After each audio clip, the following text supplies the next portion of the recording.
Hello everyone, আসসালামু আলাইকুম। Welcome back to my another video কথার বৈচিত্র্য থেকে। আজ রোজা স্পেশাল, খুব সহজে আমি ছোলা ভুনা করে আপনাদের সঙ্গে শেয়ার করব। এই জন্য আমি ছোলাগুলো ভিজিয়ে রেখেছিলাম ভোর রাত্রে, এবং আমি রান্না করার আগে এটা সুন্দর করে ধুয়ে ক্লিন করে নিয়েছি। আর এটা আমি সিদ্ধ করে নিব না, আমি খুব সহজে যাতে রান্না করা যায় সেই টিপস সহ আপনাদেরকে দেখিয়ে দেব।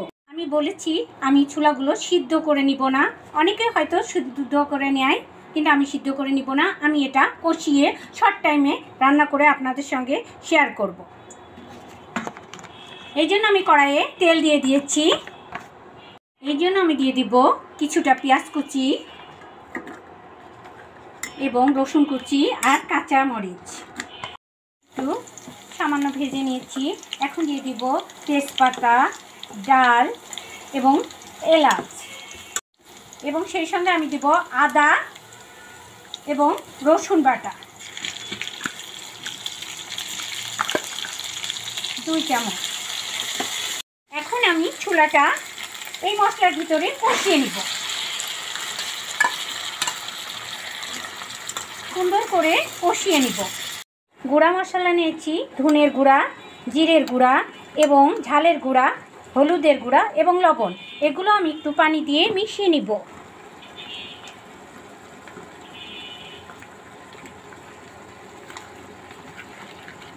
এটা মিশিয়ে এর ভিতরে দিয়ে দিব। এই যে মেশানো হয়ে গেছে, এই দেখুন বাটা মশলা মতো হয়ে গেছে। এটা আমি এর ভিতরে দিয়ে দিব। দীর্ঘক্ষণ ভিজিয়ে রাখার ফলে এই ছোলা সিদ্ধ করা লাগবে না, সিদ্ধ করতে অনেকটা সময় লেগে যায়, কিন্তু এই কষানোর মাধ্যমে এটা সিদ্ধ হয়ে যাবে। এই জন্য সামান্য পানি দিয়ে এটা আমি কষিয়ে নিব। মাত্র 5 মিনিট আমি ছোলাটা কষিয়ে নিয়েছি। এই দেখুন কষানোটা কতটা সুন্দর হয়েছে, আর এই স্মেলটা এত সুন্দর বেরিয়েছে, আপনার ইফতারি জমে যাবে।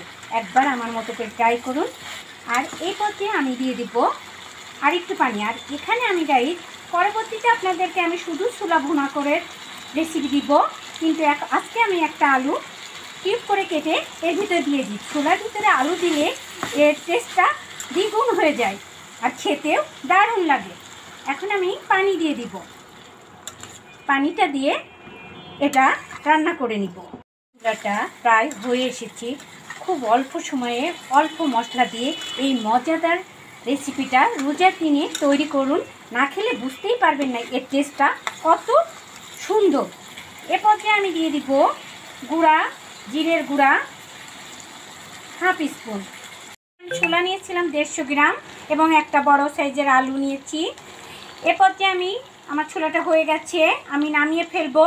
তার আগে দেখব ছোলাটা, আপনাদেরকে দেখিয়ে দিচ্ছি ছোলাটা কতটা পারফেক্ট হয়েছে। এই দেখুন, এর জন্য কেন বাড়তি আমরা সিদ্ধ করে সময় লস করব, তাই দ্রুত আমার মতো রেডি করে নিন।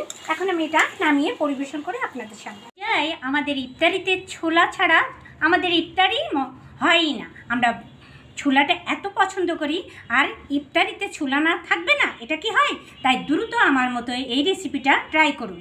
আর দেখুন কতটা সুন্দর হয়, দোকানের থেকে 100% কথার বৈচিত্র্য কথা দিচ্ছে, 100% ভালো হবে। আপনারা এটা ট্রাই করে দেখুন আর আমার সঙ্গে থাকুন। আমার ভিডিওটাকে লাইক করুন, কমেন্ট করুন এবং আমার চ্যানেলটাকে সাবস্ক্রাইব করুন। নেক্সট টাইমে আমি আপনাদের জন্য আরও নতুন নতুন ছোলার রেসিপি নিয়ে ফেরত আসবো আপনাদের সামনে। সেই প্রত্যাশায় আজকের মতো বিদায়। আল্লাহ।